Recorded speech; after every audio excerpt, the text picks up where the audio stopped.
What's up guys, and welcome back to another EVE Online video. Tonight I'm back in my Stratios, first time in quite a long time, and we are in a C1 wormhole. We are looking at some combat sites while we're in here, and basically we've got a like a self-sustaining Stratios fit, so you can run combat sites in wormholes and be relatively safe.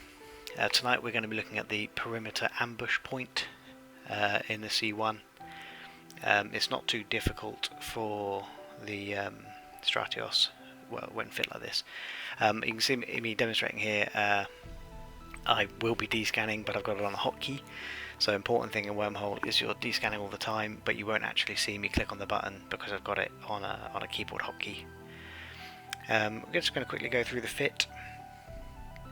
You'll have to bear with me a little bit because my recorded without sound, so I'm doing a narration over the top now. But basically the idea is that this is entirely self-sustaining, and with that in mind we've obviously got a covert ops cloaking device 2, fundamental. If you can't fly this, don't fly the ship. Drone link augmenter 2 because all of our damage is from the drone, so we need the drone range.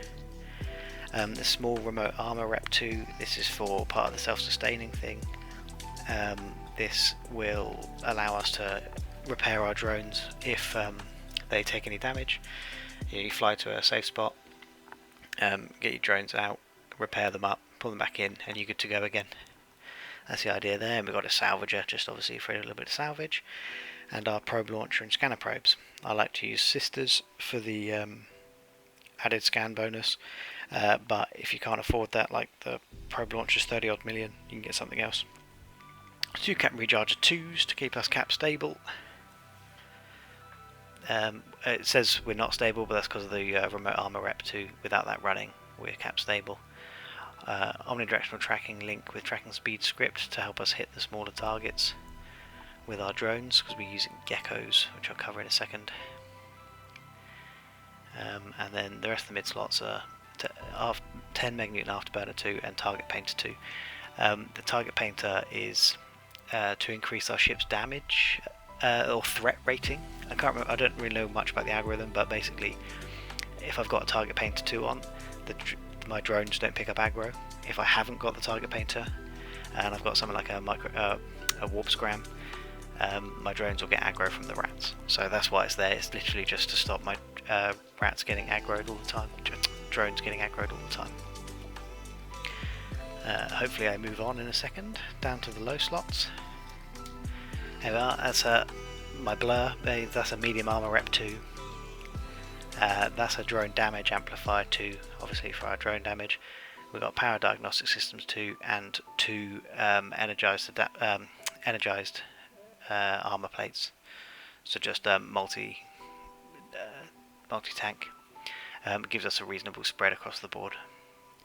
In the rigs, auxiliary nanopump 1 and 2, and a explosive armor reinforcer to fill the explosive armor hold in the tank on this ship. Because we're in a wormhole, sleepers tend to do sort of omni damage, so it's good to have an omni tank. In our drones, we're using geckos. Partly, they're expensive, but the damage output is huge, and similarly they do omni damage, so they do all 4 damage types. So when you're coming up against a sleeper tank, that's a pretty good thing. And then we've got all the other standard drone sets. We've got some medium drones, a couple of smalls, different damage types, and we've got the salvage drones for a bit of salvaging afterwards, because we want some T3 salvage. And we've got our Hornet for the EC300 for a bit of ECM, which allows us to potentially warp away if we get scrammed or ganked. You can see in my cargo hold I've run one of these already, but I'm pointing out the fact that I've got data and relic analyzer in here. I would ordinarily be flying with a mobile depot, which I forgot on this occasion, and that would allow you to then be fully self-sustaining. So you scan down a hacking site, you can go into your safe, refit with your mobile depot, put your data and relic analyzers in, and go and hack the site. That's the idea there. Alright, so without further ado, looks like we're about to jump into the perimeter ambush point. So just check the D-scan again, and in we go. The sleepers have risen.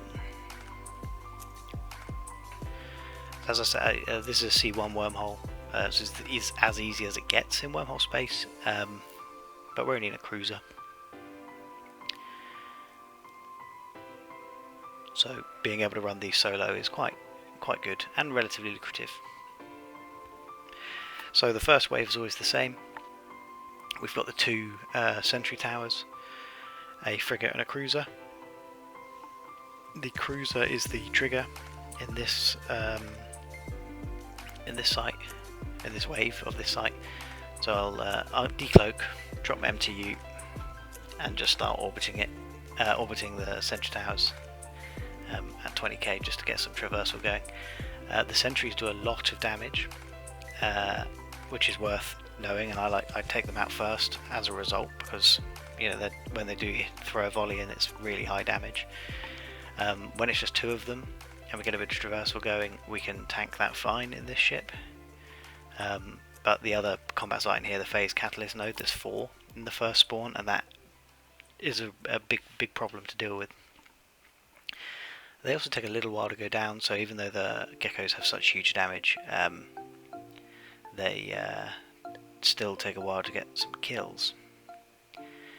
You can see we're getting webbed by the emergent escort, so once we're able to clear some of the sentries down, we'll go and kill those. But also you can see like the tank is going down, like when the volley comes in from the towers, it's a big old hit.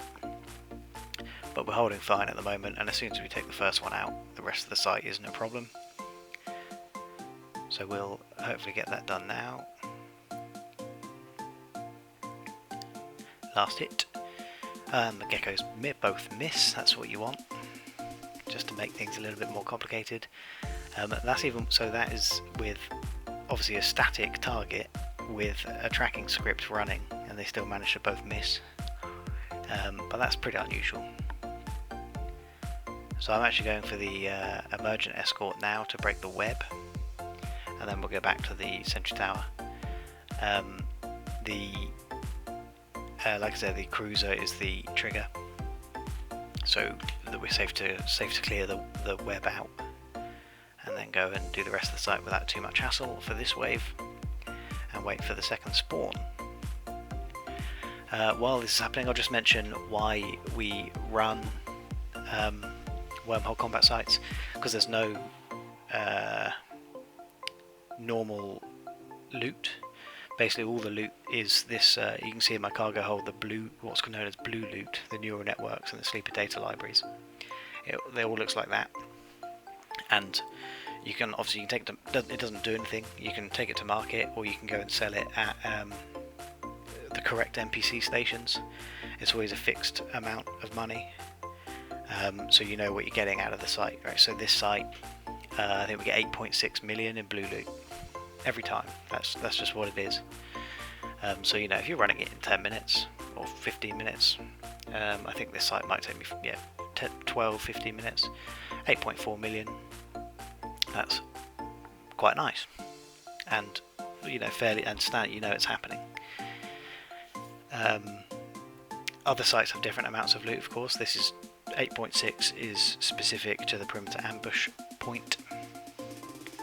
And the other thing in these is the sleeper wrecks. When you salvage them, you can see the other kind of loot in my cargo hold at the moment is the Tech 3 salvage, which you get from sleepers.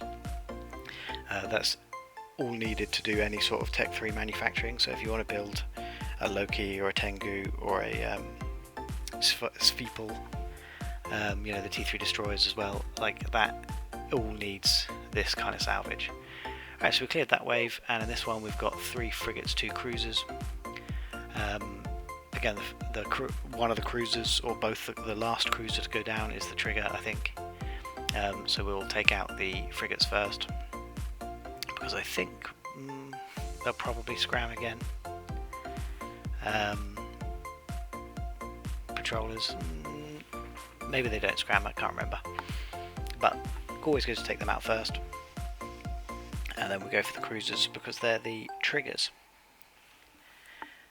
They fall nice and quickly, because as I say, with what appears to be the exception of the static sentries, which defies logic a little bit, the geckos don't have too much problem applying DPS to frigates, especially when you've got the tracking speed script running. It is worth mentioning I've got very good drone skills. They're more or less maxed, so obviously whilst the tank will hold, you might have more trouble taking out the ships if you don't have good drone skills for this fit. So that's just worth bearing in mind if you're going to come and do this. Similarly, I could have better armor skills, I think, so my tank probably could be better. I was originally trained into shields, so my shields are very good, but now all I fly is armor drone boats, so I do need to work on that as well. So that's the 3 frigates gone, and we're just going to clear down the cruisers. I don't know why I'm spinning the screen around so much, sorry here, it's probably making you all feel a little bit dizzy as we watch this. I was looking for my MTU, I think. I think now in the video I'm talking about the Tech 3 salvage, but that was pretty annoying to discover I'd not set my recording up properly to include any sound. So unfortunately no game sounds either, but obviously there's a little bit of music in the background just to tick things along. Now we go after the last one. Should go down nice and quickly. One of the other quirks of sleepers is they don't have any shield. It's just armor and hull. I don't think it, because they're so strong, I don't think it makes a difference particularly. Like you're not killing them any quicker than you are one of the faction ships that has shielding, because they're so well tanked in their armor. And the third wave, 4 cruisers, 2 awakened escorts and 2 awakened patrollers, and we should get through these fairly quickly. And if I am not mistaken, this might be the final wave. I've not got my target painter running, that's a bit of an oversight.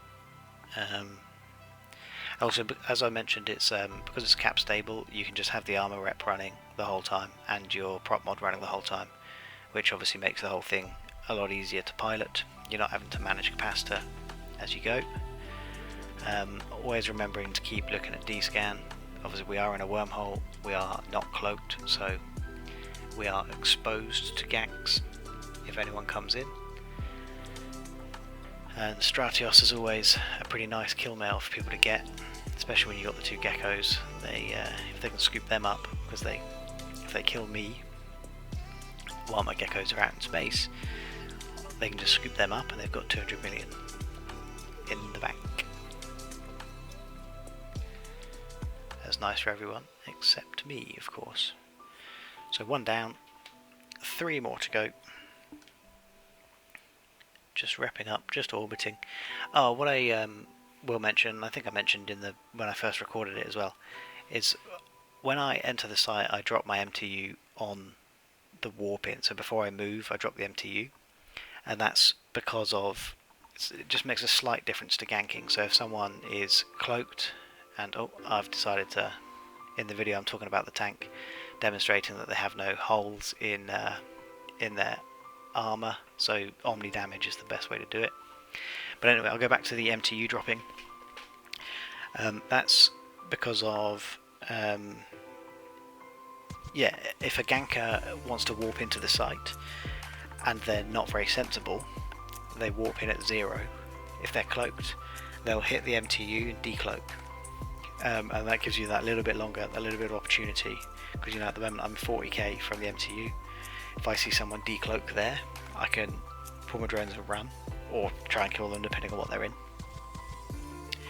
Obviously, if they're a decent wormhole pirate, they'll warp in at 10 or 20 or whatever, and it won't make a difference.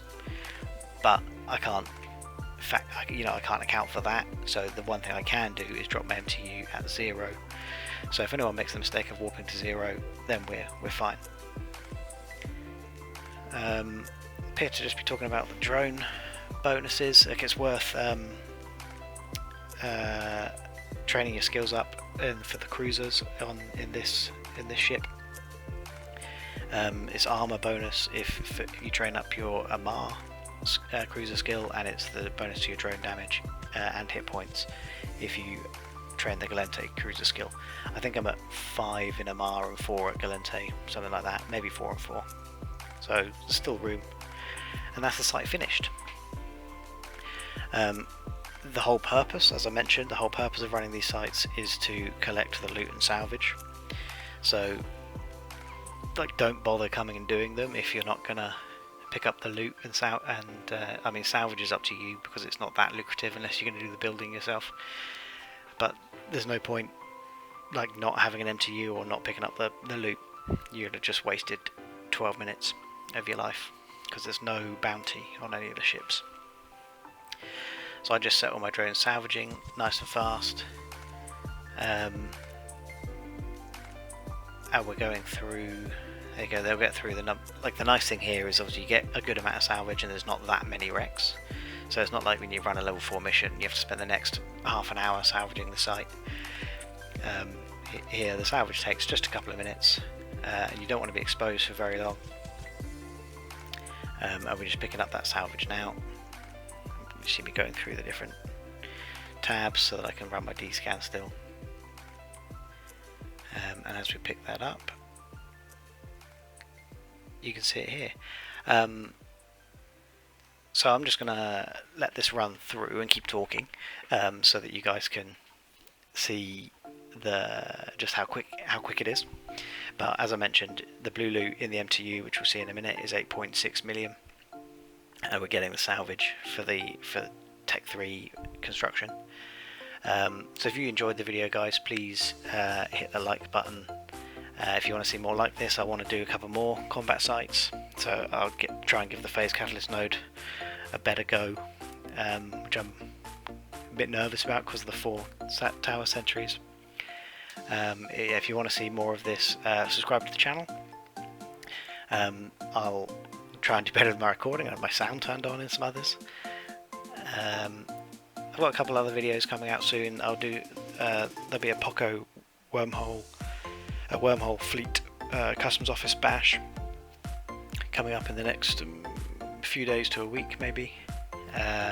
Like, the footage is recorded, I've just got to edit that together and then release it at the right time. So that'll be coming up soon, and I've also got Cosmos Agent video coming out at some stage soon. I just need to finish actually getting the footage for that. So, you know, bits and bobs coming up. So yeah, if you want to see all of that, subscribe to the channel. We're just pulling in the last 3 wrecks now, and then I'll be scooping up my MTU and making myself safe. You know, flying to my safe spot and cloaking up and working out what I want to do next. But yeah, thanks for watching, guys. I'll see you all in the next one.